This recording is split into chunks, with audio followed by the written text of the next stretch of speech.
Uamuzi dhidi ya kesi inayomkabili Rais wa Jamhuri ya Muungano wa Tanzania Mheshimiwa Samia Suluhu Hassan hatimaye watarajiwa kutolewa leo Disemba 17, 2025.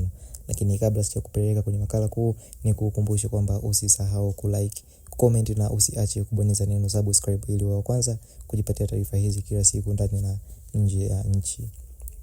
Uamuzi katika kesi iliyofunguliwa na wakili Peter Madeleka dhidi ya Rais wa Jamhuri ya Muungano wa Tanzania kuhusu kufutwa kwa sheria za uhuru mwaka 2025 unatarajiwa kutolewa na Mahakama Kuu ya Tanzania Masijara Kuu ya Dodoma leo Disemba 17, 2025. Uamuzi huo utatolewa mbele ya Jaji wa Mahakama Kuu Dr. Juliana Masabu katika kesi ambayo Madeleka alihoji uhalali wa tangazo la serikali la kufutwa kwa sheria za uhuru waliokuwa Jamhuri ya Muungano wa Tanzania mwaka 2025.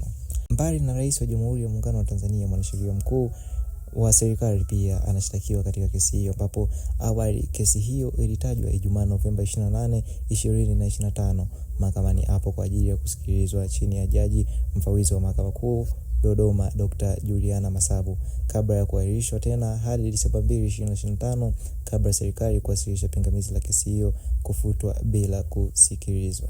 Shauri hilo linafuatia tamko la Waziri Mkuu wa Jamhuri ya Muungano wa Tanzania Mwigulu Lameck Nchemba akiwa kwenye ziara ya kikazi jijini Dar es Salaam alilotangaza kwa umma kwamba Rais wa Jamhuri ya Muungano wa Tanzania Dr. Samia Suluhu Hassan ameagiza fedha zilizokuwa zimeandaliwa kwa ajili ya sherehe ya uhuru Disemba 9 mwaka huu 25 kuelekezwa kwenye shughuli za ukarabati na ujenzi wa miundombinu ya umma ambayo iliharibiwa katika vurugu zilizotokea 29 Oktoba 2025 katika maandamano ya Watanzania kupinga uchaguzi mkuu wa mwaka huu. Lakini nikusihi kwamba usisahau kusubscribe ili uweze kupata kile kinachofuata hivyo baadaye na kila siku. Asante.